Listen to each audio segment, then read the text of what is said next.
தமிழன் தொலைக்காட்சி சொந்தங்களுக்கு கிறிஸ்டோபர் தாஸின் அன்பு வணக்கங்கள். இன்றைய அரசியல் அரங்கம் நிகழ்ச்சிக்காக நம்முடன் இணைந்திருப்பவர் தமிழ்நாடு டாக்டர் அம்பேத்கர் மன்றத்திலிருந்து அதன் மாநில தலைவர் டாக்டர் மெய்யழகன் இணைந்திருக்கிறார். அவரோடு சமகால அரசியல் நிகழ்வுகள், தூய்மை பணியாளர்களின் தொடர் போராட்டங்கள், பட்டியலின மக்களுக்கு எதிராக நடந்து கொண்டிருக்கின்ற பல்வேறு அத்துமீறல்கள், அடாவடிகள், அட்டூழியங்கள், இப்படியான பல்வேறு விஷயங்கள் நாம் மையழகனோடு நம்ம பேசலாம். சார் வணக்கம்.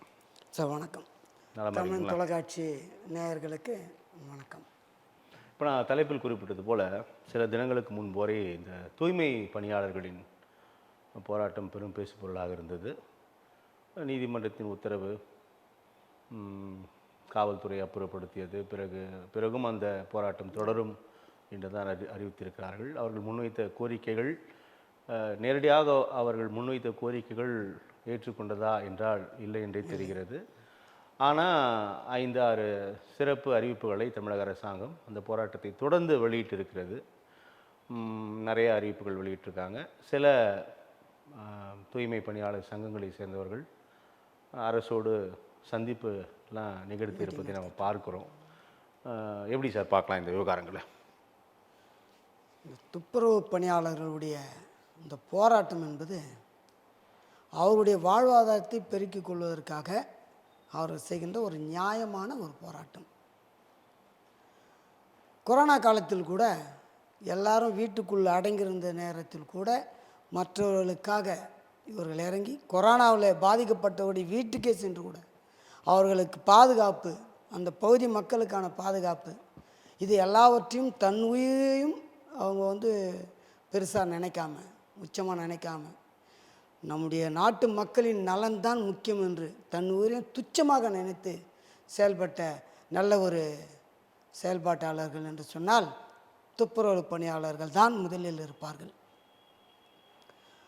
அவருடைய வாழ்க்கையில் எப்போதுமே நான் ஒப்பந்த தொழிலாளராக அல்லது நிரந்தர பணி இல்லாத தற்காலிக பணியாளராகத்தான் இருக்க வேண்டுமா என்கிறதான ஒரு கேள்வி அவர்களுக்குள் எழுந்ததால் தான் இப்போது போராட்டங்கள் எழுந்திருக்கின்றன.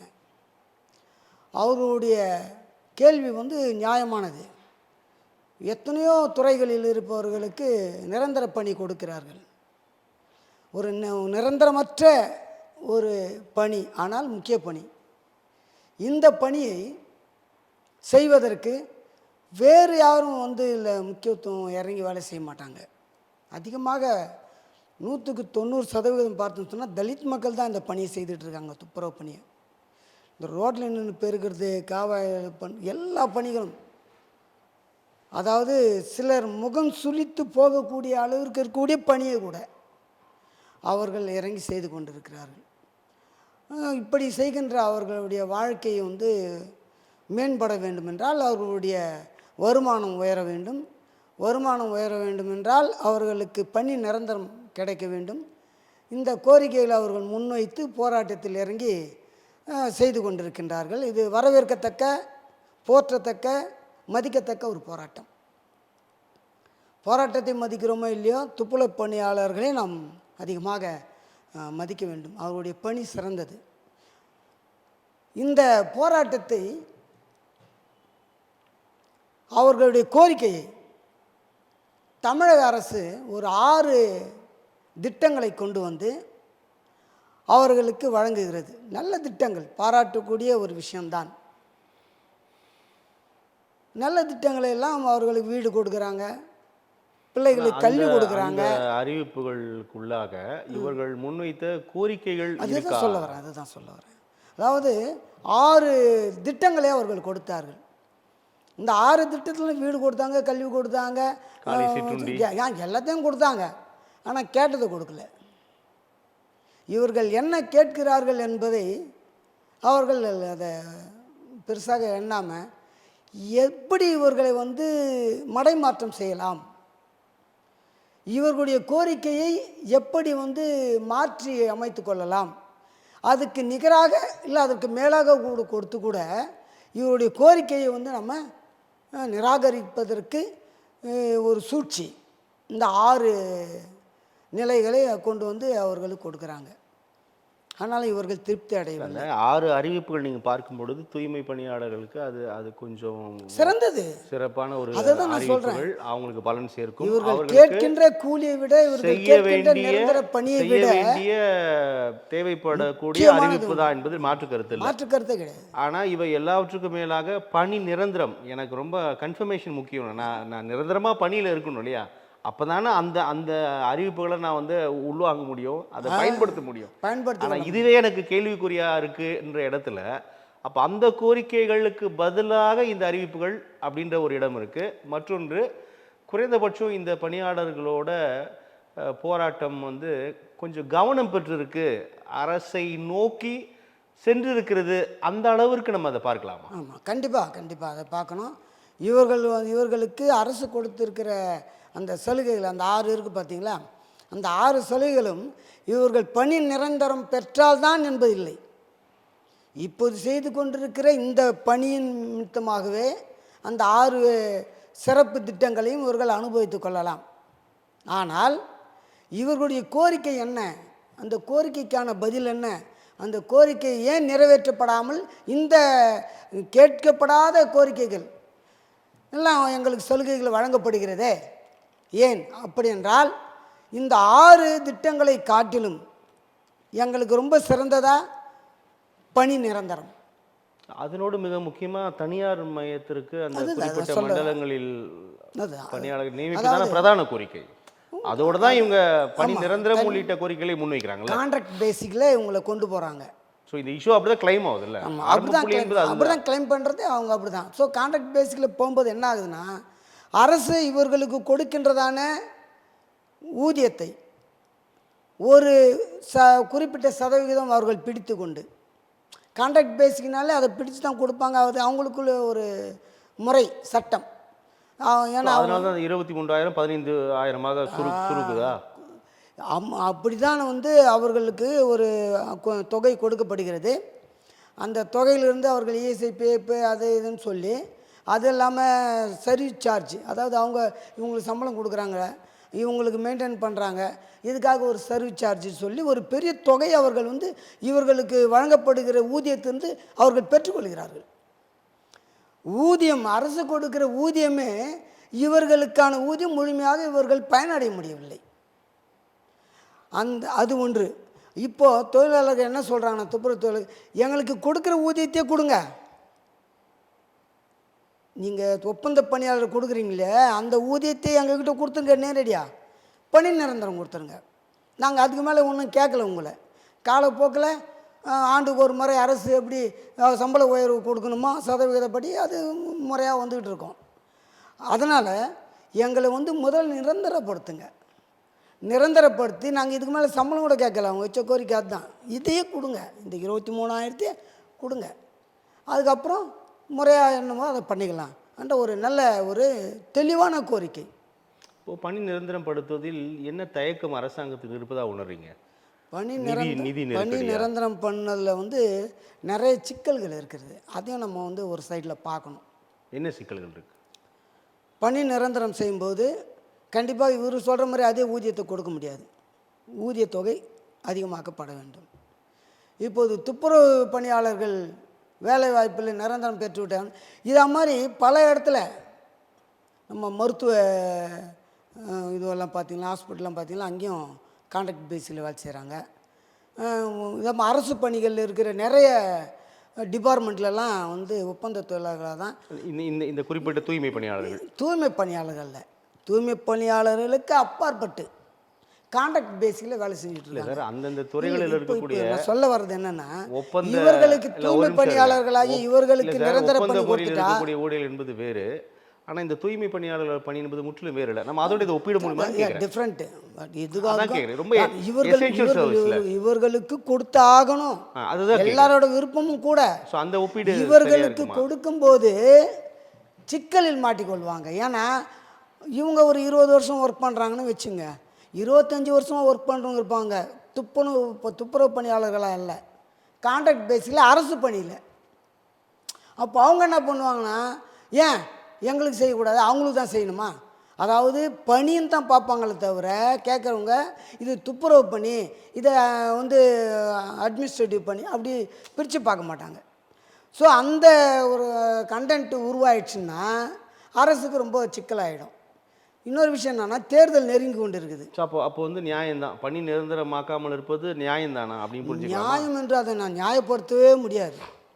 அரசு இப்படி நினைக்கிறது என்று தான் நான் சொல்கிறேனே தவிர, இவர்களை இப்போ நிரந்தரப்படுத்தக்கூடாதுன்ற, இவர்களை நிரந்தரப்படுத்தி தான் ஆக வேண்டும், அதுதான் என்னுடைய விருப்பம். ஏன்னா முழுக்க முழுக்க இதில் இருக்கக்கூடிய நான் ஒரு தலித் சமுதாய தலைவர். நான் வந்து என் சமுதாய மக்களுடைய நிரந்தர பணியை வந்து நான் எப்படி தடுக்க முடியும்? நான் எப்படி வந்து அதை புறந்தள்ள முடியும்? புறந்தள்ள முடியாது. இல்லை, நீங்கள் தடுக்கிறீங்க, நான் புறந்தள்ளுறீங்கன்னு நான் சொல்ல. இயல்பாக இந்த காரணங்கள் ஏற்புடையது அப்படின்னும் போது அப்போ அரசாங்கமும் என்ன பண்ணும் அப்படின்ற ஒரு கேள்வி எழுகிறது அல்லவா? அரசாங்கம் என்ன பண்ணுங்கிற ஒரு கேள்விக்குள்ள அவர்கள் அந்த நிலைப்பாட்டில் தான் இவர்களுக்கு இந்த 6 சலுகை கொடுத்துருக்குறாங்க. இந்த 6 சலுகை கொடுத்து இவர்கள் திருப்தி செய்து விடலாம், இவர்களை வந்து சமாதானப்படுத்திடலாம் அப்படின்னு சொல்கிற முயற்சியில் அவங்க இறங்கியிருக்கிறாங்க. அந்த கோரிக்கைக்கு இது ஈடாகாது அல்லவா? அந்த கோரிக்கைக்கு இது ஈடாகாது. ஈடானாலும் அதனுடைய தன்மை வேறு. இவர்கள் இப்போ கொடுத்துருக்கிற இதனுடைய தன்மைகள் வேறு. ஒரு கான்ட்ராக்ட்காரன் வந்து நீ சரியாக வேலை செய்யலை, எனக்கு வேண்டாமான்ட்டா வேண்டாம் தான். ஏன்னா கான்ட்ராக்ட் கொடுத்துட்டு பிறகு கான்ட்ராக்ட்காரருடைய அவருடைய பணியாளர் தான் அவங்க, அரசு பணியாளர்கள் கிடையாது. அவங்களுக்கு சாட்டிஸ்ஃபைடு இல்லை, அவங்களுக்கு ஏதாவது ஒரு மிஸ் அண்டர்ஸ்டாண்டிங்கு, அவங்க வேணான்னா வேணாதான் அவங்க. ஆனால் இதில் இன்னொரு நம்ம கவனிக்க வேண்டிய விஷயம் மையழகன், இந்த தூய்மை பணியாளர்களுக்கு நாங்கள் பணி நிரந்தரம் செய்வோம் அப்படின்னு இந்த அரசாங்கம் தேர்தல் வாக்குறுதியாக தந்தது அல்லவா? கண்டிப்பாக கொடுத்தாங்க. அது மிக முக்கியமான விஷயம் இல்லை, அது கொடுத்தாங்க. இப்போ நீங்கள் குறிப்பிட்டீங்க இன்னைக்கு துறைகளில் இருக்கக்கூடிய ஒப்பந்த பணியாளர்கள் இந்த விவகாரம் நீங்கள் வந்து சீர்தூக்கி பார்க்குறீங்க. ஆனால் இவர்களுக்கு தானே தேர்தல் வாக்குறுதியாக அளித்தார்கள் அப்படின்ற விஷயம் இருக்குல்ல. அந்த வாக்குறுதி அளித்ததே அவங்க நினைவு கூர்ந்தால், இவங்களுக்கு நம்ம வாக்குறுதி கொடுத்துருக்குறோமே, மற்றவங்களுக்கு கொடுக்கலையே, இவங்களுக்கு பணி நிரந்தரம் பண்ணிடலாம் அப்படின்னு சொல்லிட்டு அவர்கள் வந்து நினைவு கூர்ந்தால், மனசு வச்சா இவங்கள நிரந்தர பணியாளர் நினைவு கூறாமல் இருப்பார்கள் அப்படின்றது ஏற்புடையதா? நினைவு கூறாமல் இருப்பார்கள் என்பது அல்ல. இப்போது அது நான் முன்ன சொன்ன மாதிரி தான், தேர்தல் நெருங்குது. இப்போ இது ஒரு போராட்டம். இந்த போராட்டத்தை சால்வ் பண்ணுன்றதுக்காக ஏதாவது ஒரு சிக்கலில் மாட்டோம்னா தொடர்ந்து இந்த 2026 தேர்தல் வரையிலும் போராட்டம்னு களம் இறங்கிக்கிட்டே இருந்தால், இவங்களுக்கு கொடுத்தே ஏன் என்ன கொடுக்கல, அவங்களுக்கு கொடுத்தீங்களே எங்களுக்கு ஏன் கொடுக்கல, இப்படின்ற ஒரு களம், போராட்ட களம் இறங்குச்சுன்னா தேர்தலில் இப்போது இருக்கிற ஆளுங்கட்சி மிகவும் பாதிக்கப்படும். நான் அரசுக்காக நான் பேசவில்லை, அதாவது பொதுப்படியாக நான் வந்து கருத்தியலாக நான் இதை உங்களுக்கு சொல்கிறேன். அப்போது அரசுக்கு நெருக்கடி ஏற்பட்டுவிடும். அப்போது தேர்தலில் வந்து பின்னடைவு அடையிறதுக்கு கூட ஒரு வாய்ப்பாக அமைந்து விடலாம். அதனால் இன்றைக்கு இவர்களுக்கு சமாதானப்படுத்தி விட்டு நீங்கள் குறிப்பிட்டீங்க மையழகன், அதாவது இந்த தூய்மை பணியாளர்களில் 90 விழுக்காட்டிற்கும் அதிகமாக, எனக்கு தெரிஞ்சு 99.9 விழுக்காட்டினர் பட்டியல் சமூகத்தை சேர்ந்தவர்களாக தான் இருப்பார்கள், இருக்கக்கூடும் அப்படின்றது நமக்கு கிடைக்கப்படுகின்ற தகவல்கள். அப்போது இது பட்டியலின மக்கள் ஏற்கனவே சொல்லனா துயரத்தில் ஆழ்ந்து கொண்டிருக்கின்ற நிலையில் அவர்களுக்கான அரசு நலத்திட்டங்களாக இருக்கட்டும் அல்லது அவர்களுக்கு கிடைக்கப்படுகின்ற உரிமைகள், அவர்களுக்கான திட்டங்கள் எல்லாருமே அது எல்லாவற்றிலுமே நிறைய விமர்சனங்கள் இருக்குது. நிறைய சொல்லலாம். சிறப்பு உட்குறு திட்டமாக இருக்கட்டும், பஞ்சமி நில மீட்பாக இருக்கட்டும், தாட்கோ உள்ளிட்ட நிறைய விவகாரங்களில் தொடர்ந்து அதிருப்திகள் நிலவக்கூடிய நிலையில் அப்போது பெரும்பாலும் பட்டியலின மக்கள் இந்த தூய்மை பணியாளர்களாக இருக்கும் நிலையில் இது நம்ம இதை எப்படி புரிஞ்சுக்கிறது? இப்போது நாங்களே வந்து தூய்மை பணியாளர்களுக்காக போராடுறோம், எங்களுக்கு வேண்டும், நிரந்தர பணி வேண்டும், அதுதான் நம்ம போராடிட்டுருக்கோம். இப்போது இந்த அரசுடைய இந்த ஒரு போக்கு எதை காட்டுகிறது என்று சொன்னால், தனியார் மயமாக்களும் அது அந்த கோரிக்கை வலுவாக தானே இருக்குது. பணி நிரந்தரம் அதே மாதிரி தனியார் மயமாக்குவதையும் தடுக்க வேண்டும். தனியார் ரெண்டுமே பிரதான கோரிக்கை தானே, தடுத்தே தீர வேண்டும். ரெண்டுமே பிரதான கோரிக்கை. ரெண்டுமே வந்து தலித் மக்களுக்கான ஒரு வளர்ச்சிக்கான ஒரு கோரிக்கை. காரணம் என்னென்னா, நிரந்தரமே இல்லாமல் இருந்துக்கிட்டு இருக்காங்க, ஒரு நிரந்தரம் வேணும். அதிகமாக தலித் மக்கள் பணியாற்றுகிற ஒரு துறை. அரசால் இதை சரி செய்து விட முடியாதா? அதான் சரி செய்யலாம். அதை தான் சொல்கிறேனே, தேர்தல் முன்னே வந்து கொண்டிருக்கிறது. சரி செய்யலாம். சரி செய்து விட்டால் இப்படி ஒரு கடந்த தேர்தலில் முன்வைத்த வாக்குறுதிகள் 4 ஆண்டுகள் கடந்து விட்டது. நோக்கி 4 ஆண்டுகள் கடந்து விட்டது. அதுதான் கேட்கிறேன். இன்னும் சில மாதங்களில் நம்ம அடுத்த தேர்தலை எதிர்கொள்ள போறோம். கடந்த தேர்தல் வாக்குறுதிகள் கொடுத்த வாக்குறுதிகளை ஒரு மிகவும் அதிருப்தி தானே. 4 ஆண்டுகள் நீங்க குறிப்பிட்ட மாதிரி பட்டியலின மக்கள் 4 ஆண்டுகள் கடந்து அரசுகளை தீர்மானிக்கும் இடத்தில் இருக்கக்கூடிய ஒரு சமூகம் வாக்குறுதிகளை நிறைவேற்றாமல் அரசு இருப்பது என்பது கண்டிக்கத்தக்கது. அதுவும் யாருக்கு எதிராக? தலித் மக்களுக்கு எதிராக. இன்றைக்கு வாக்கை பார்த்தோன்னு சொன்னால் தலித் மக்களுடைய வாக்குகள் தான். ஒரு கட்சி பிரதானமாக வருதுன்னா தலித் மக்களுடைய வாக்குகள் அங்கே அதிகமாக போகிறதுனால தான். ஒவ்வொரு கட்சியிலும் தலித் மக்கள் எங்கே இருக்கிறாங்கன்னா உழைக்கிற இடத்துல தான் இருக்கிறாங்க. இன்றைக்கும் போஸ்டர் ஓட்டுறது, வேறு யாரும் ஓட்ட மாட்டாங்க. போஸ்டர் ஓட்டுறது, கொடி கட்டுறது, கொடி கம்பம் நடுறது, கட்சி பணிகளில் கூட்டமாக வந்து அதிகமாக கூட்டம் உட்காந்துங்கிறது தலையை எண்ணி பாருங்க, தலித் மக்கள் தான் அதிகமாக இருப்பாங்க. எல்லா கட்சிகளிலும் 44 சட்டமன்ற உறுப்பினர்கள் இருக்கிறார்கள். 44 சட்டமன்ற உறுப்பினர்கள் தலித்துகளாக இருக்கிறார்களா என்பது தான் இங்கே இருக்கக்கூடிய ஒரு கேள்வி. ஏன்னு சொன்னால், சுதந்திரம் பெற்று நமக்கு 79வது ஆண்டு கடந்து கொண்டு இருக்கின்றோம். இடஒதுக்கீடு பெற்று நம்ம 77 ஆண்டுகளை கடந்துட்டோம். ஏன்னா 50 தான் நமக்கு அந்த 50 தான் நமக்கு அந்த இது கிடைச்சிது. குடியரசு சட்டம், இடஒதுக்கீடு சட்டத்தை நம்ம பயன்படுத்திக்கிட்டு இருக்கோம். எங்கே பயன்படுத்துகிறோம்? 44 பேரை தவிர. அதாவது நான் கடந்த முறை கூட தமிழ் தொலைக்காட்சியில் நான் பேசுகிறப்ப கூட நான் இதை குறிப்பிட்டிருந்தேன். இந்த 44 பேர் தான் தேர்தலில் நிற்கணுமா? 234 தொகுதிகளும் நிற்கக்கூடிய தகுதி இருக்குதில்ல. ஏன் 44 மட்டும் ஒதுக்குறீங்க? 44க்கு மேலேயும் கொடுங்க. இது எங்களுக்கு ஸ்பெஷல், இது எங்களுக்கு சிறப்பு. உங்களுக்கான பிரதிநிதித்துவம் அப்படின்னு சொல்லும் போது எத்தனை சீட்டுகள் தந்திருக்கணும், தரல அப்படின்னு சொல்ல நாங்கள் 234 தொகுதிகளும் நிற்கக்கூடிய தகுதி பெற்றோம். அது வேறு. இல்லை, தகுதி பெற்றவர்கள். தகுதி பெற்றவர்கள் 44 சீட்டு எங்களுக்கு கொடுக்குறீங்க. 44 சீட்டு எங்களுக்கு நீங்கள் கொடுக்கல. அம்பேத்கர் எங்களுக்கு இடஒதுக்கீட்டில் அவர் எங்களுக்கு பெற்று தந்தது. அதுதான் நீங்கள் எங்களுக்கு கொடுக்குறீங்களே தவிர நீங்கள் எங்களுக்கு எதையும் கொடுக்கல.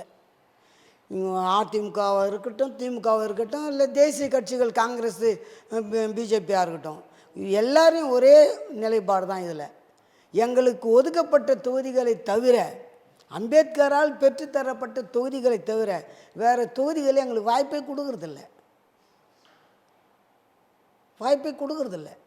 அப்போது இந்த சூழ்நிலையில் இந்த 44 எம்எல்ஏக்களும் எங்கேருந்து வராங்க? அந்தந்த கட்சியிலேருந்து வராங்க. அந்தந்த கட்சியிலேருந்து அவர்களுக்கு எப்படி இருக்கணும்னா, தொலைக்காட்சி நேரடியாக அவர்களுக்கு அடிமை போல இருக்கணும். அந்தந்த கட்சிக்கு விசுவாசமாக இருக்கணுன்றது வேற, அடிமையாக இருக்கணும். அந்த மாவட்ட செயலாளர் மேல்மட்ட சமுதாயத்தை சேர்ந்தவராக இருப்பார். அவருக்கு கையாளாக இருக்கணும். மன்னன்ற ஒரு படத்தில் கூட, நம்ம மாமன்னன்ற படத்தில் நம்ம தலைவர் அண்ணன் வடிவேலை பண்ணுவார் இல்லையா, அதுதான் உண்மை. அவங்களுக்கு அவங்க சொல்கிறத கேட்கணும். அவங்க எதிர உட்கார கூட கூடாது. இப்படிப்பட்ட ஒரு கேண்டிடேட் தான் அந்த 44 தொகுதியில் நிற்க வைக்கிற கேண்டிடேட்டாக இருக்கிறாங்க.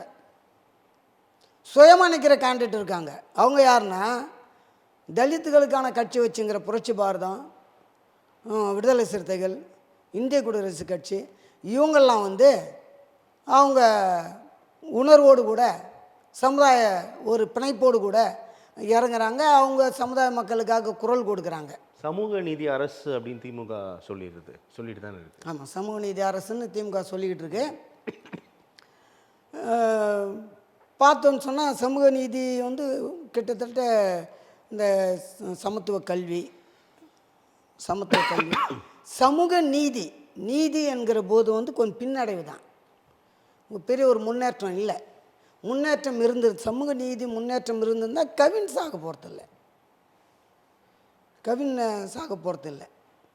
அது முன்னேற்றம் நிறைய இடத்துங்களில் பார்த்தீங்கன்னா ஒரு காலத்தில் கேஸ் இல்லைன்னா தலித் மக்களை தான் பிடிச்சி போய் கேஸ் போடக்கூடிய காலம் இருந்தது ஒரு காலத்தில். இப்போது அது தவிர்க்கப்பட்டிருக்குது. அதெல்லாம் இல்லை. அதனால் ஒரு நல்ல நிலைமைக்கு போயிட்டுருக்கு. வட சென்னை அந்த பக்கம்லாம் பார்த்திங்கன்னா இன்றைக்கும் ரவுடின்னு அடையாளப்படுத்துறது வந்து தலித்துகளை தான். ரவுடின்னு அடையாளப்படுத்துறது வந்து தலித்துகளை தான் அடையாளப்படுத்திட்டு இவங்கெல்லாம் ரவுடின்றது. இந்த நிலைமைக்கு வந்து இன்றைக்கும் வந்து தலித்துகளை ஒரு என்ன ஒரு தீய சக்தி மாதிரி பார்க்கக்கூடிய ஒரு பார்வை இன்றைக்கும் இருக்க தான் செய்யுது. அப்படி இருக்கிற காலகட்டத்தில் சமூக நீதி என்று சொல்கிறது வந்து கொஞ்சம் கஷ்டமாக தான் இருக்குது. அது முழுமையான சமூக நீதி இல்லை. மொத்தமாக சமூக நீதி இல்லைன்னு சொல்ல வரல, முழுமையான சமூக நீதி இல்லை. சமூக நீதி அரசு என்று சொல்லிக் கொள்கிறது. ஆனால் முழுமையான சமூக நீதி கிடைத்த பாடில்லை அப்படின்னு நீங்கள் பதிவு பண்ணுறீங்க. அதனோடு நீங்கள் சமீபத்தில் கூட கவினோட படுகொலை பேசினீங்க. அது தொடர்ந்து நம்ம பார்க்கும் பொழுது ஆணவ படுகொலைக்கான தனி சட்டம் இயற்றப்பட வேண்டும், அதை கூட நீங்கள் தேர்தல் வாக்குறுதியாக தந்தது. ஆனால் இன்னமும் அந்த சட்டத்தை கொண்டு வரல. கவினோட படுகொலைக்கு பிறகு கூட பிரதான கூட்டணி கட்சிகள் எல்லாமே முதலமைச்சர் சந்தித்து இந்த கோரிக்கைகளை நாங்கள் முன்வைத்திருக்கிறோம், செய்து தருவார்கள் அப்படின்னு. இன்னும் 6-7 மாதங்களில் அடுத்த தேர்தல் வரப்போகுது. இன்னமும் கோரிக்கை அளவில் தான் இருக்குது. அந்த ஆணவ படுகொலை சிறப்பு சட்டத்தை இயற்றுவதில் என்ன சிக்கல் இருக்கும்? ஏன் அதை இயற்றலை? அதனால் ஆணவ படுகொலைகள் முழுமையாக தடுத்து நிறுத்தப்படுமா அப்படின்னா அது ஒரு $1 மில்லியன் கேள்வி தான். அது வேறு. இருப்பினும் அரசாங்கத்தோட குறைந்தபட்ச நடவடிக்கையாக அதை பார்க்கலாம் இல்லையா? அதுலேயே இந்த சுணக்கம். அதாவது சிறப்பு சட்டம் கொண்டு வரணும்னா ஜாதி ஒழிக்கணுன்றது தான் அந்த சிறப்பு சட்டத்துடைய ஒரு மையப்பொருளாக இருக்கும். ஜாதியால் தான் இந்த கலவரம் வருது, ஆணவ படுகொலை. அதனால் அது ஒழிப்பதற்காக தான். தேசிய அரசியல் என்ன சொல்லுகிறது, இந்திய அரசியல் என்ன சொல்லுகிறது என்று பார்த்தோம் என்று சொன்னால், ஜாதி வாரி கணக்கெடுப்பு அவசியம் எடுப்புன்னு சொல்லியிருக்காங்க. ஜாதி வாரி கணக்கெடுப்பு யார் சொல்கிறது? தேசிய அரசியல். தமிழ்நாட்டில் ஒரு குறிப்பிட்ட கட்சி, பெயர் சொல்ல விரும்பவில்லை, ஜாதி வாரி கணக்கெடுப்பு வேண்டும் என்று போராடி கொண்டிருக்கிறது. மூன்றாவதாக இல்லை வேண்டும்ன்றீங்களா வேணான்றீங்களா? சாதிவாரி கணக்கெடுப்பு வேணுன்றீங்களா வேணான்றீங்களா? நான் இது சொல்லி முடிச்சிடுறேன். ஏன்னா இடையில நீங்கள் அப்புறம் கேளுங்க, அந்த கேள்வி நான் போய் சொல்கிறேன். ஜாதிவாரி கணக்கெடுப்பு வேண்டும் பண்ணுவோம்ன்ட்டு மாநில தேசிய அரசியல் சொல்லுது. தமிழ்நாட்டில் ஒரு கட்சி வந்து ஜாதிவாரி கணக்கெடுப்பு வேணும் ஒன்று கட்டாயப்படுத்தி போராட்டங்கள்லாம் நடத்திக்கிட்டு இருக்கு. இதில் மூணாவதாக ஒன்று இருக்குது. என்னன்னு சொன்னால் ஜாதி கட்சிகள் இருக்குது. அவங்களும் என்ன சொல்கிறாங்கன்னா ஜாதிவாரி கணக்கெடுப்பு வேணும். அது எப்படி வேணும்னா உள்கட்டமைப்பில் ஜாதி பிரிக்கிறதுக்கு. இப்போ பார்த்துருப்பீங்க நிறைய 18% 7% பிரிச்சுட்டு இருக்காங்க பார்த்தீங்களா SC STயில். உள்கட்டமைப்பு அரசு ஜாதி பிரிவு வேண்டும், ஜாதிவாரி கணக்கு வேண்டும், ஜாதிவாரி கணக்கு எடுக்கப்பட வேண்டும். இப்போ உள்கட்டமைப்பு ஜாதியில் எங்களுக்கு இடஒதுக்கீடு பிரித்து தர வேண்டும் என்று சொல்லி ஜாதியை விடாமல் மாநிலத்திலும் தேசியத்திலும் சின்ன சின்ன சமுதாய கட்சிகளும் இறங்கி போஸ்ட் பண்ணிகிட்ருக்கு. இவங்களை கேட்டால் எதுக்கு அவனுக்கு ஜாதி உள்கட்டமைப்பில் பிரிவு வேண்டும் ஒன்று கேட்டால், அப்போ தான் நாங்கள் வந்து இடஒதுக்கீட்டில் எங்களுக்கு பயன்பட முடியும், நாங்களும் அதில் பயன்படுறதுக்கு பர்சன்டேஜில் நாங்கள் எடுத்துக்குவோம். பிரச்சனை என்ன? அதில் பிரச்சனை உள்கட்டமைப்பில் பிரிக்கிறது இல்லையா? சாதிவாரி கணக்கெடுப்பு நான் மீன் அந்த கேள்வி தான் முன்வைக்கிறேன். சாதிவாரி கணக்கெடுப்பு நீங்கள் ஏற்கிறீங்களா எதிர்க்கிறீங்களா? சாதிவாரி கணக்கெடுப்பு வேணான்றீங்களா? ஜாதிவாரி கணக்கெடுப்பு தேவை. இது எப்படிப்பட்ட ஒரு நிலைக்கு போகுதுன்னு சொன்னால், ஜாதிவாரி கணக்கு எடுக்கும் போது ஜாதிகளுக்குள்ள பிரிவினையை பிரச்சனையை உண்டாக்கக்கூடிய அளவில் இது மாறிக்கிட்டு இருக்கு. ஏற்கனவே அந்த பிரச்சனை தான் இருக்குது. அதான் மாறிக்கிட்டு இருக்கு, இன்னும் அதிகமாகிட்டு இருக்கு. எப்படி அதிகமாகும்னு சொல்கிறீங்க?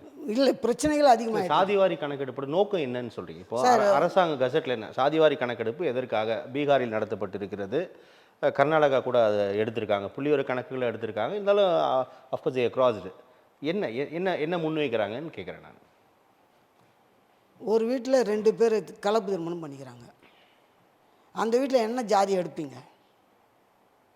இப்ப இயல்பா என்ன சாதி கணவருடைய இருக்கு? கணக்கில் இப்போ மனைவி இப்போ இயல்பா சேர்த்துப்பீங்களா? மனைவியோட கணக்கில் கணவரை இப்போ எப்படி சேர்த்துப்பீங்களா? இருக்கு? இப்போ இயல்பா எப்படி இருக்கு? இப்போ 2025 சாதிவாரி கணக்கெடுப்பு முன்னாடி இப்போ எப்படி கணக்கிடப்படுது?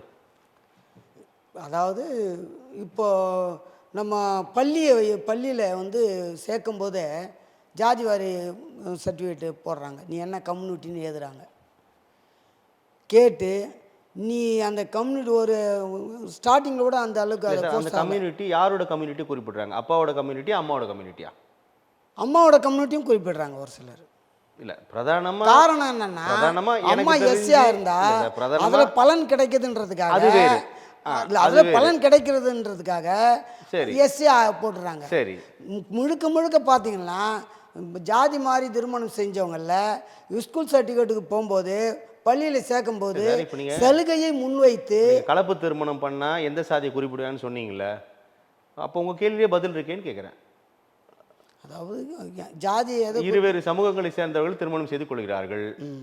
அவர்களுக்கு சலுகைகள் வேண்டுமென்றால் அம்மா ஒருவேளை அப்பா பட்டியல் இனத்தவரோ அம்மா பட்டியல் இனத்தவரோ அதை குறிப்பிட போகிறார்கள். யாருக்கு சலுகை அது இருக்குதோ அந்த வேண்டாம் சலுகை. என்கிறவர்கள் அப்பாவோ அப்பாவோட என்ன சாதியோ அதை பதிவிட போகிறார்கள். இதான இயல்பான விஷயம். வேண்டாம் என்று சொல்லக்கூடிய ஆளே இல்லை இன்றைக்கு. இல்ல அப்புறம் என்ன பிரச்சனைன்னு கேக்குறேன். சலுகைக்காக இப்போ மேல் மட்டத்தில் இருக்கக்கூடிய சலுகைக்காக இங்கே வந்து ஜாதியை மாற்றி எழுதிக்கிறாங்க. சரி. இதில் ஒரு சரி. இது இருக்கு. சரி, அது ஒரு பக்கம் இருந்தாலும் ஜாதி கணக்கெடுப்பு என்ற போது இங்கே என்ன சொல்கிறேன்னா, மாவட்ட அளவில் ஒரு குறிப்பிட்ட மாவட்டம் ஒரு சமுதாயம், ஒரு குறிப்பிட்ட மாவட்டம் இந்த சமுதாயம், ஒரு குறிப்பிட்ட மாவட்டம் மேற்கு தெற்கு, நமக்கு உங்களுக்கு தெரியாத ஒன்றும் இல்லை. இப்படி அங்கே ஒரு ஒரு மாவட்டத்தில் ஒரு ஒரு கம்யூனிட்டி வந்து கோலோஞ்சி நிற்குது. இதில் எல்லா இடத்துலையும் இருக்கக்கூடிய ஒரு யாருன்னா தலித்து. தலித் இல்லாத மாவட்டமே கிடையாது. ஏன்னா அவங்களுக்கு வேலை செய்யறதுக்கு சாதிவாரி கணக்கெடுப்பு மூலமா பட்டியலின மக்களுக்கு கூடுதல் பலன் கிடைப்பதற்கான வாய்ப்புகளும் இருக்குதா இல்லையா? பட்டியலின மக்களுக்கு கூடுதல் வாய்ப்பு, இது சலுகைகள் கிடைப்பதற்கான வாய்ப்பு இருக்குது. நல்ல விஷயம் தானே சார்? நல்ல விஷயந்தான், பண்ணலாம். ஆனால் இதை பண்ணுறதுனால இன்றைக்கி சமத்துவம் சொல்லிகிட்டு இருக்காங்கல்ல, அங்கே வருவோமா, இந்த ஜாதி வாரி கணக்கெடுப்பு வேணுங்கிறீங்கள. இன்றைக்கி தொலைக்காட்சிகள் எல்லாம் பார்க்குறேன், அரசியல் கட்சிகள் பார்க்குறேன், ஏன் கம்யூனிஸ்ட் கட்சி கூட நான் வாட்ஸ்அப்பில் நேற்று தான் பார்த்தேன். கலப்பு திருமணம் பண்ணுறதா எங்கள் ஆஃபீஸ்க்கு வந்துடுங்க, நீங்கள் வெளியேங்க இடம் தேவையில்லைன்னு ஒரு விளம்பரத்தை பார்த்தேன். ரொம்ப காலமாக பண்ணுறாங்களே கம்யூனிஸ்ட் விளம்பரத்தை அலுவலகங்கள் பார்த்தேன். நிறைய நடந்திருக்கு. ரைட்டு. சமத்துவம் வேண்டும் அப்படின்னு போராடுறது யார்? ஜாதி கணக்கு வேணும்னு போராடுறது யார்? கம்யூனிஸ்ட். கம்யூனிஸ்டுகள் இல்லை, அது அரசியல். அந்த அரசியல் போக்கு வேறு. அவர்களுடைய என்ன சொல்ல வரீங்க எனக்கு புரியல. அதாவது சமத்துவம் வேணும் என்று தான் ஜாதி மாதிரி ஜாதி கல்யாணம் பண்ணுறாங்க. ஆமாம். சமத்துவம் வேணும்னு ஜாதி மாதிரி ஜாதி கல்யாணம் பண்ணுறாங்கல்ல, அந்த கல்யாணம் படுகொலையிலையோ தற்கொலையிலையோ ஆவண கொலையிலையோ போய் முடியுது. அப்போ இந்த ஜாதியை என்ன பண்ணிட்டு இருக்காங்க? இல்லை சார், பண்ணலான்றீங்களா வேணான்றீங்களா? ஜாதியை உயர்த்தி பிடிச்சிட்டு இருக்காங்க. ஜாதியை உயர்த்தி பிடிச்சிட்டு இருக்காங்க. சரி. இந்த கணக்கெடுப்பில் இவர்கள் இந்த மாவட்டத்தில் இவர்கள் அதிகம் அப்படின்னு காட்டும்போது அந்த ஒரு சில மாவட்டங்களில் அவங்க என்ன பண்ணுவாங்கன்னா, இல்லை சார், அதே நீங்கள் மாவட்ட அளவு ஏன் சார் பார்க்குறீங்க? சார் மாவட்ட வாரியாக தான் தமிழ்நாட்டில் இருக்கக்கூடிய சாதிவாரி கணக்கெடு தமிழ்நாடு தருமபுரி, திருப்பத்தூர், தஞ்சாவூர்ல இருந்தானே மதுரையில் தானே சார்? அது ஒட்டுமொத்தமாக தமிழகத்தில் இப்போ பட்டியலாக தானே வரும். ரைட். ஏன் நீங்கள் அப்படி பார்க்குறீங்க? இந்த தருமபுரி, திருப்பத்தூர், வேலூர் இந்த சைடெலாம் போங்க, ஒரு குறிப்பிட்ட சமுதாயம் தான் அங்கே கோலேஜ் நிற்குது, பர்சன்டேஜ் அதிகம். சரி. நீங்கள் இங்கே சென்னை எடுத்துனீங்கன்னா எஸ்சி எஸ்டி அதிகம். சரி. அதை மாதிரி நீங்கள் இந்த பக்கம் போனீங்கன்னா நம்ம இதுக்கு போயிடுங்க, கோயம்புத்தூருக்கு. அங்கே யார்? இவங்க 2 பேருமே குறைவு. நீங்கள் சொல்கிறீங்களே சார், சென்னையில் வந்து பட்டியலின மக்கள் அதிகமாக இருக்காங்க, வேலூர், திருப்பத்தூர், தஞ்சாவூரில் இந்த சமுதாயத்தை சேர்ந்த மக்கள் அதிகமாக இருக்காங்கன்னு நீங்கள் இப்போ ஒரு குத்து மதிப்பாக சொல்கிறீங்களே, அந்த குத்து மதிப்பை எண்ணிக்கைக்குள்ளாக அடக்குவது தானே சாதிவாரி கணக்கெடுப்பு எடுத்தால் பட்டியலின மக்கள் இத்தனை கோடி இருக்கிறாங்க, அந்த சமூகத்தில் இத்தனை கோடி இருக்காங்க, அவர்களுக்கான உரிய பிரதிநிதித்துவம் தர வேண்டும் அப்படின்னு இருக்கும். அப்போ ஒரு நல்ல விஷயம் தானேன்னு கேட்குறேன். நீங்க நீங்க திருப்பி ஏன் அதை ஒரு மாவட்டத்துக்குள்ள சுருக்குறீங்கன்னு கேக்குறேன். உங்களுடைய கண்ணோட்டத்துக்கு அது நல்ல விஷயம். இங்கே தமிழ்நாட்டுக்குள்ளே இருக்கின்ற ஜாதிகள் அவங்க வந்து இந்த கணக்கெடுப்பை எதுக்கு எடுக்கணும்னு சொல்லி போராடுறாங்கன்ற உள்நோக்கம் உங்களுக்கு தெரியும். தெரிஞ்சு நீங்கள் இந்த கேள்வி நான் உடச்சே பேசுகிறேன். அதாவது சட்டமன்றத்தில் 44 சட்டமன்ற உறுப்பினர்கள் இருக்கிறார்கள். சரி, ஆளும் திமுக எடுத்துக்கலாம். எனக்கு தெரிஞ்சு திமுக மாவட்ட செயலாளர்களில் ஒன்றோ இரண்டு பேர் மட்டும்தான் பட்டியலின மக்கள். கடலூர் மாவட்டத்தில் கணேசன் இருக்காரு. திருவள்ளூர் மாவட்டத்தில் அமைச்சர்கள் அல்ல, நான் குறிப்பிட்ட அமைச்சர்கள் அமைச்சர் கொடுத்துருக்காரு. அமைச்சர் கூட இல்லை, நான் சொல்றது வந்து மாவட்ட கட்சியிலே மாவட்ட செயலர் எனக்கு ஒன்றோ ரெண்டே இருக்காங்க. ஆனால் உரிய பிரதிநிதித்துவம் அவங்க தரணும் அப்படின்னா எனக்கு தெரிஞ்சு குறைஞ்ச பேர் 10 மாவட்ட செயலர் கொடுத்துருக்கணும். கண்டிப்பா குறைந்தபட்சம் தரல. எந்த கட்சியும் கொடுக்குறது அது தரல. அமைச்சரவையில் உரிய பிரதிநிதித்துவம் தருகிறார்களா? தரல. ஒரு குறிப்பிட்ட சாதியே நிறைய ஆளுமையை செலுத்துது, ஆக்கிரமிச்சிருக்கு பொதுவான கருத்து தானே சார். இப்போ இது சாதிவாரி கணக்கெடுப்பு பிறகுதான் அது இன்னும் ரைஸ் ஆகுன்றது வந்து எப்படி புரிஞ்சுக்கிறதுன்னு கேட்குறேன். தலித்துகளை கூட விடுங்க, ஒரு இருக்கட்டும், அப்புறம் பேசிக்குவோம். மாவட்டங்களுக்கு போகிறாங்க, அங்கே போயிட்டு யாருக்கு சார் சீட்டு தராங்க? அங்கே யார் பெருவாரியாக இருக்கிறானோ, அங்கே எந்த ஜாதி கோலோச்சி நிற்குதோ இந்த கட்சிகள்லாம் அவங்களுக்கு தான் சீட்டு தராங்க. ஏன்னா ஜாதி ஓட்டை வாங்கி எம்எல்ஏ ஆகிடும், ஜாதி ஓட்டை வாங்கி எம்பி ஆகிடுவார், ஜாதி ஓட்டை வாங்கி மக்கள் பிரதிநிதி ஆகிடுவாங்க அப்படிங்கிற ஒரு பேஸ் கொண்டு போய் அது யார் சார் பண்ணுறது? அரசியல் கட்சிகள் தான் சார் பண்ணுறாங்க. தலித் எழில்மலை என்ற ஒரு பட்டியல் சமூகத்தை சேர்ந்தவரை பொது தொகுதியில் நிற்க வைத்து வெற்றி பெற வைத்தது அம்மையார் ஜெயலலிதா அதிமுக ஆட்சியின் போது. அதே சபாநாயகராகவே அருந்ததிய சமூகத்தை சேகு தமரசன் வந்து அவர்கள் தான். தனபால சபாநாயகர். அது மாதிரி ஏன் சார் அரசியல் கட்சிகள் நினைத்தா அதை மாற்றிவிட முடியும் தானே? இது நீங்க இந்த இடத்துல இந்த சமூகம் அதிகமா இருக்காங்கன்னு சீட்டு கொடுக்கறது வந்து அரசியல் கட்சிகளோட தவறு. அதற்கும் சமூக நீதிக்கும் சாதிவாரிக்கும் என்ன இருக்குதுன்னு கேட்குறேன் நான். அம்மையார் அவர்கள் வந்து சேகு தமரசு அவர்களையும் அண்ணன் தனபால் அவர்களையும் சபாநாயகர் ஆக்குறதுக்கு ஒரு உள்நோக்கம் இருக்குது. காரணம் என்னென்னா, அவங்கள வந்து பாப்பாத்தி என்றும் ஆரியர் என்றும் இங்கே இருக்கிறவங்க வந்து அவங்கள உஸ்பேத்தி விடுவா. நான் அவங்களுக்கு மட்டும் இல்லை, நான் பாப்பாத்தி தான், அது ஒத்துக்கின்றவங்க அவங்க, நான் பாப்பாத்தி. ஆனால் தலித் மக்களுக்கு நான் வந்து கைவிடலை, அவங்களையும் நான் வந்து ஒரு லெவலில் கொண்டு வந்துக்கிட்டு தான் இருக்கிறேன்ன்றதுக்கு ஆதாரமாக தான் நம்ம அண்ணன் சேகு தமரசன் அவர்களை சபாநாயகராக்கி அவர் பதவி பிரமாணம் பண்ணி வைக்கிறார் அம்மையாருக்கு. முதல்வருக்கு அவர் ஏன் அவர் வேறு யாரோ கூட சபாநாயகராக்கி பண்ணிக்கலாம். தலித் மக்களுக்கு நான் வந்து எதிரி அல்ல, தலித் மக்களுக்கு நான் வந்து முற்போக்கான ஆள் இல்லை, நான்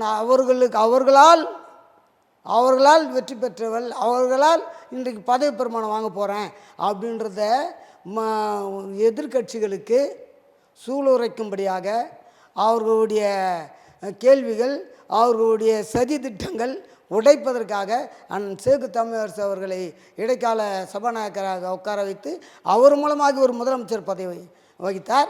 அதுக்கப்புறம் தனபால் அவர்கள் அவரை ஏன் வந்து உட்கார வச்சாங்க தெரியும் உங்களுக்கு? தெரிஞ்சாலும் நான் சொல்லிடுறேன். அவர் ஒரு நிகழ்ச்சி நடத்துகிறாரு. அந்த நிகழ்ச்சியில் என்ன நடக்குதுன்னு சொன்னால், யாரும் சாப்பிடல, இவர் சாப்பாடெல்லாம் செஞ்சிட்டாரு, யாரும் சாப்பிடல, போயிட்டாங்க, சாப்பாடு வேஸ்ட் ஆகிடுச்சு. இன்னொரு நிகழ்ச்சிக்கு அம்மையார் வந்து நிகழ்ச்சி பண்ணுறாங்க. அப்போது தனபால் ஐயா வந்து சாப்பாடு செய்யலை, உணவு ரெடி பண்ணல. அப்போது இவங்க கேட்குறாங்க, ஏன் தனபால் நீங்கள் வந்து இது மாதிரி எதுவும் அரேஞ்ச் பண்ண மாட்டீங்க, ஏன் உங்கள்கிட்ட பொருளாதாரம் இல்லையா, என்ன சொல்லு நான் பண்ணுறேன். அப்போது அவர் சொல்கிறாரு, அம்மா இது வந்து நான் எஸ்சின்றதுனால நம்ம கட்சியார் யாரும் சாப்பிட மாட்டாங்க, போயிடுறாங்க. போன முறை இதே மாதிரி ஒரு மீட்டிங் வச்சு யாரும் சாப்பிடல, வீணாகக்கூடாதம்மா செய்யலை அப்படின்னு சொல்லிட்டு தனபால் சொன்னதாக அது ஒரு உண்மை சம்பவம் தான் சொல்லியிருக்காரு. அப்போ அம்மையார் என்ன பண்ணுறாங்கன்னா, அடுத்த தேர்தல் வரும்போதே ஒன்று எல்லாரும் கையெடுத்து கும்பிட்டு உட்கார்ற சீட்டில் ஒன்று உட்கார இருக்குன்னு சொல்லி சபாநாயகரை உட்கார வச்சாங்க. அம்மையார் அவர்கள் ஆரிய பெண்மணியாக இருந்தாலும் பாப்பாத்தியாக இருந்தாலும் சமூக நீதி, இருந்தாலும் சமூக நீதி என்பதை அவர்கள் ஆட்சியிலே செஞ்சுட்டு இது சமூக நீதின்னு சொல்லாமல் போயிட்டாங்க. சொல்றேன், சமூக நீதின்னு சொல்லாமல் போயிட்டாங்க. செய்து காட்டினார், சாதித்து காட்டினார். ஆனா தன்னுடைய இந்த ரெண்டு தன்னுடைய ஆட்சி சபாநாயகர்கள் சமூக நீதி ஆட்சி என்றெல்லாம் சொல்லிக் கொள்ளவில்லை. இந்த ரெண்டு சபாநாயகர்களும் வந்து அதே மாதிரி டிஎம்கேலும் சபாநாயகர் எஸ்சிஎஸ்டில் வச்சாங்க, இல்லைன்னு சொல்ல வரல. ஆனால் துணை சபாநாயகராக தந்தார், துணை சபாநாயகராக வச்சாங்க. ஆனாலும் இந்த நிலை பார்க்கும்போது கட்சியிலேயே கட்சிக்காரன்னு கூட இருக்கிறவங்கள யூக்கல் போஸ்டிங்கில் இருக்கிறவங்கள சாப்பிட மாட்டேங்கிறான் எங்களாண்ட வந்து. இதை நிரூபித்து காட்டினவர் தனபாலன். என்கிட்ட சாப்பிட மாட்டேன்றாங்க, எல்லோரும் இருக்கிற போஸ்டிங் தான் நானும் இருக்கிறேன், எல்லாருக்கும் கொடுக்குற மாதிரியாக தான் நீங்கள் எனக்கு கொடுக்குறீங்க, ஆனால் என்கிட்ட சாப்பிட மாட்டேங்கிறாங்க. சாப்பாடு இவர் கையால் செய்யலை, ஆளை வச்சு தான் செய்கிறாரு. இவர்களுக்கு எப்படிப்பட்ட உணவு தேவையோ சைவமோ அசைவமோ அதுக்கேற்ற போல் தான் அவர் செஞ்சிட்ருக்காரு.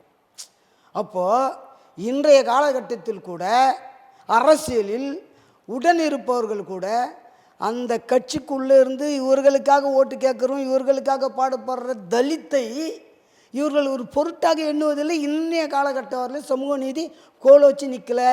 அதை தான் சொல்ல வரேன். இப்போ இந்த ஜாதிவாரி கணக்கெடுப்பு, இந்த ஜாதிவாரி கணக்கெடுப்பு எடுக்கும்போது பார்த்தீங்கன்னா யார் யார் எவ்வளோ எவ்வளோ தொகை இருக்காங்க அப்படிங்கிறது வெட்ட வெளிச்சமாக இப்போ தெரியல. அதனால தான் அதாவது தலித்துகள் எவ்வளோன்றது தெரிஞ்சிச்சு, தலித்துகள் எவ்வளோன்றது வெட்ட வெளிச்சமாக தெரிஞ்சு போச்சு. இப்போ மற்றவர்கள் எவ்வளோ இருக்கிறாங்கன்றது நாம் தெரிஞ்சுக்கணும், நம்முடைய கெப்பாசிட்டி என்னான்னு காட்டணும். அப்படிங்கிறதுக்காக தான் இந்த ஜாதிவாரி கணக்கெடுப்பு. எஸ்சிக்கு ஜாதிவாரி கணக்கெடுப்பு எடுக்க தேவையில்லை. ஆல்ரெடி அவங்க வந்து சர்டிஃபிகேட்டில் எல்லாத்துலேயும் அவங்க வந்து இவ்வளோ பர்சன்டேஜ் தான் இருக்கிறாங்கன்றது ஊர்ஜிதம் ஆயிடுச்சு. இத்தனை பர்சன்டேஜ் இவங்க இருக்கிறாங்க. எவ்வளோ சார் தமிழ்நாட்டில் எத்தனை சதவீதம் சார் இருக்காங்க பட்டியலின மக்கள்? எப்படி பார்த்தாலும் நாங்கள் ஒரு 19% இருப்போம் சார். அதாவது 5ல் 1 மடங்கு நாங்கள் இருக்கோம், அதிகமாகவே இருக்கோம். அதில் வேறு உட்பிரிவுகள் நிறைய இருக்குது, அதெல்லாம் வேறு. இப்போ இந்த நிலை நம்ம பார்க்குறோம். 26 சட்டமன்ற தேர்தலோட களம் இதுவரை இல்லாத அளவுக்கு இருக்கும் அப்படின்னு நம்ம பார்க்குறோம். நாலு உரிமையிலையும் பொழுதுறவனமாக நிறைய நடக்குது.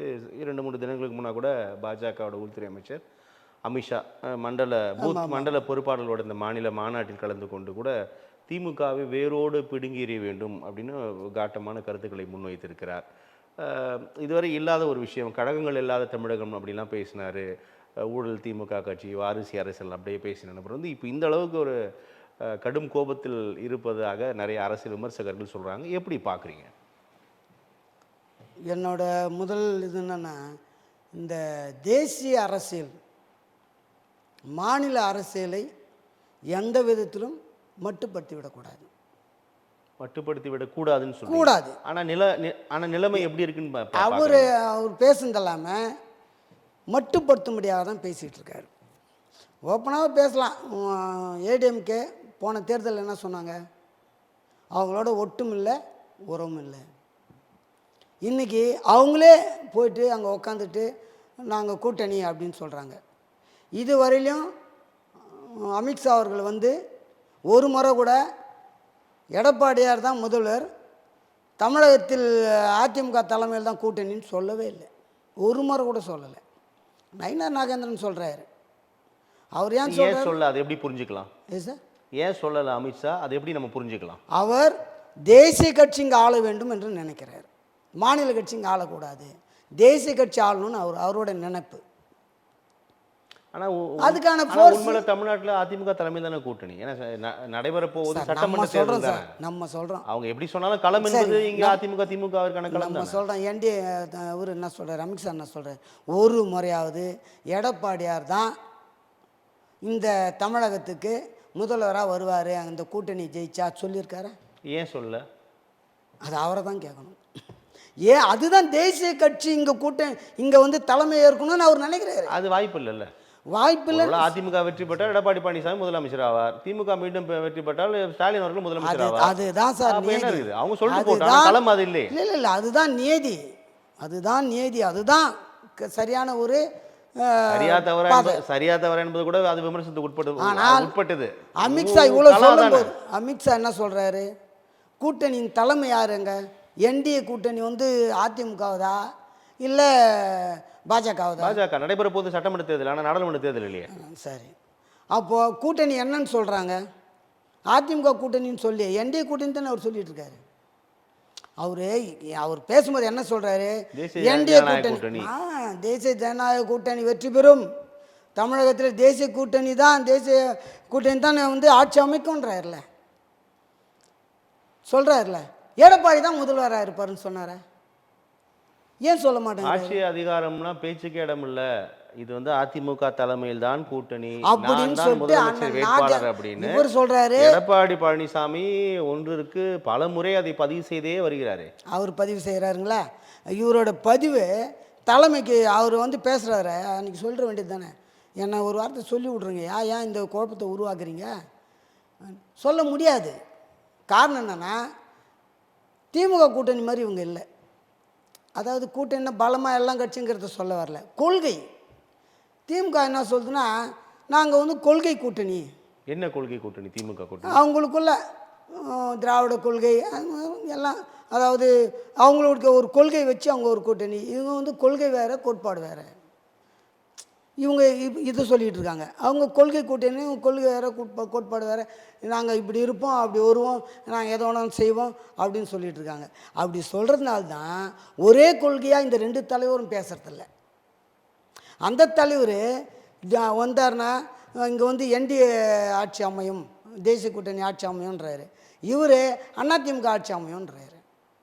அப்போது இந்த ரெண்டு பேருமே ஒரே நிலையில், இவரும் என்டிஏ ஆட்சி தான் அமையும்னு சொல்லலை, அவரும் அதிமுக ஆட்சி தான் அமையும்னு சொல்லலை. அப்போது கொள்கை கோட்பாடு என்ற ரெண்டு பிரிவுக்குள் இவங்க சிக்கி கொண்டிருக்கிறார்கள்.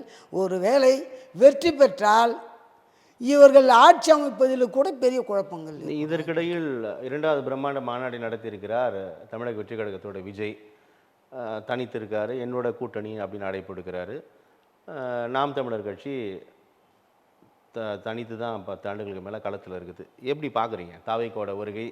தாவைக்கோட என்ன ரோல் பெர்ஃபார்ம் பண்ணுன்னு பார்க்குறீங்க 26 சட்டமன்ற தேர்தல்? நான் கடந்த முறை தேதிய தமிழ் டிவியில் பேட்டி கொடுக்கும்போது சொன்னேன், விஜயின் வருகை மகிழ்ச்சிகரமானது, தமிழகத்துக்கு தேவையான நேரத்துக்கு தான் அவர் வந்திருக்கார். தமிழகத்துக்கு தேவையா? தேவை, இந்த நேரத்தில் தேவையான ஒரு இடத்துல தான் வந்திருக்காரு. ஏன்னா பலமான ஒரு எதிரணி உருவாகணும். அம்மையார் இருக்கும்போது மோடியா லேடியா சொல்லிவிட்டு கட்சி கூட்டணியே வைக்காமல் தனித்து நின்று வெற்றி பெற்றாங்க. கலைஞரால் கூட முடியாது தனித்து நின்று வெற்றி பெற முடியாது. நல்ல அரசியல் ஆசான், நல்ல அறிஞர், எவ்வளோ, அதாவது அரசியலில் வந்து கரை கண்டவர்னு சொன்னால் இந்தியாவிலே கலைஞர் மாதிரி ஒரு ஆள் கிடைக்க முடியாது. முத்தமிழறிஞர் கலைஞர் மாதிரி ஒரு ஆள், அப்படிப்பட்டவரால் கூட தமிழகத்தை தனித்து நின்று ஜெயிக்கக்கூடிய ஒரு நிலை இல்லை. ஆனால் தனித்து நின்று வெற்றி கண்ட ஒரு மாபெரும் ஒரு புரட்சி அவர் யாருன்னு சொன்னால் ஜெயலலிதா அவர்கள். காரணம், எம்ஜிஆர் ஏற்படுத்தி வைத்த தொண்டர்கள். சுட்டு போட்டாலும் நான் ரெட்டையில் தானே ஓட்டு போடுவேன்னு இன்றைக்கும் வாழ்ந்து கொண்டு இருக்கிறவர்கள் இருக்காங்க. பொதுச்செயலர் யாராக இருந்தாலும் எனக்கு கவலை இல்லை, சின்னம் என்னவாக இருக்குதுன்றதை தான் இன்றைக்கி பார்த்துக்கிட்டு இருக்கக்கூடிய அந்த நிலையில் இன்றைக்கி இருந்து கொண்டு இருக்கிறார்கள். அப்படி கோலோஞ்சி நின்ற அதிமுக இன்றைய நிலை என்ன கேள்விக்குறியாக தான் இருக்குது. விஜய் என்ன சொல்கிறாரு, எனக்கும் திமுகவும் தான், டிவிகேக்கும் திமுகவும் தான் போட்டி. இதே நாம் தமிழர் கட்சியில் இருக்கக்கூடிய அண்ணன் சீமான் அவர்கள் சொல்ல முடியல அவரால். ஆனால் காலத்தின் சூழல்களுக்கு ஏற்றாறு போல் அவர் வந்து பர்சன்டேஜ் ஏறிக்கிட்டே வர்றார், அவர் குறையில. இடையில ஒரு சின்ன ஒரு வாயை விட்டுட்டார் பெரியாரை, அது அவருக்கு ஒரு சின்ன பின்னடைவாக இருந்தாலும் அது ஒரு பெருசாக தெரியல. சரி, அதோடு அவர் ஸ்டாப் பண்ணிட்டார் அந்த பேச்சை. அதுக்கப்புறம் ஒரு நிலையில் அவர் போயிட்டுருக்கார், ஒரு நிலையில் போயிட்டுருக்காரு. அவரால் சொல்ல முடியல திமுகவும் எனக்கு தான் போட்டி, இல்லை அதிமுகவும் எனக்கு தான் போட்டின்னு அவரால் சொல்ல முடியல. டிவிகேயில் சொல்ல முடியுது அப்படின்னா நாம் கொஞ்சம் யோசனை பண்ணி பார்க்கணும். அதாவது அதிமுகவோட தான் எனக்கு போட்டி. ஏன்னா ஆளுங்கட்சி தோற்பது என்பது காலத்தின் கட்டத்தில் மாறும். இதுவரையிலும் தொடர்ந்து வெற்றி பெற்ற ஒரு கழகம் அல்ல, விட்டு வந்தது தான். ஏடிஎம்காவது 2 முறை தொடர்ந்து வெற்றி பெற்று விட்டு வந்த கழகம் தான். இது மாறும் அப்படிங்கிற ஒரு நிலை வந்தாலும் இதை மாற்றக்கூடிய சக்தி அதிமுக இல்லை, நான் தான் சொல்லக்கூடிய தைரியம் அவருக்கு வந்திருக்குன்னு சொன்னால் மக்களுடைய செல்வாக்கு ஒரு விஷயம். இன்னொன்று என்னென்னா, இன்றைய காலத்தின் சூழ்நிலைக்கு ஏற்ப அவர் என்ன பண்ணுறாரு, இளைஞர்களை கேட்சப் பண்ணுறாரு. இளைஞர்களை அவர் இன்றைக்கி மாநாட்டில் பார்த்தேன்னு சொன்னால் இளைஞர்கள் மட்டும்தான், வெறும் இளைஞர்கள் தான். ஆர்வ கோளாறில் மரத்தில் ஏறி உக்காந்துட்டு ஒருத்தன் அங்கேருந்து குதிக்கிறான், ஆர்வ கோளாறில் ரேம்பில் ஏறுறாங்க, ரொம்ப இது பண்ணிகிட்டு இருக்காங்க. அப்போது இவருக்காக என்ன வேணாலும் பண்ணுவேன் என்ற ஒரு நிலையில் இளைஞர்கள் இருக்கிறாங்க. இப்போ இளைஞர்களால் ஒரு பூத் கமிட்டி உட்கார முடியும்னா, இளைஞர்கள் பேசி அங்கே ஓட்டு வாங்கக்கூடிய ஒரு பக்குவத்தை இளைஞர்கள் கொண்டு வராங்க. நாங்கள் புதுசாக வரோம், எங்களுக்கு ஒரு வாக்களிங்க அவனு ஓட்டை வாங்கக்கூடிய அந்த ஓட்டு பேங்காக அவங்க செயல்படக்கூடிய நல்ல செயல்பாட்டாளர்களாக விஜய் பக்கம் இருக்கக்கூடிய இளைஞர்கள் ரொம்ப பார்க்கலாம் சார், பொறுத்திருந்து பார்க்கலாம் விஜயின் அடுத்த கட்ட நகர்வு என்னவாக இருக்கும் என்பதை. உங்களுடைய வருகைக்கும் கருத்து பகிர்வுக்கும் மிக்க நன்றி. நன்றி சார்.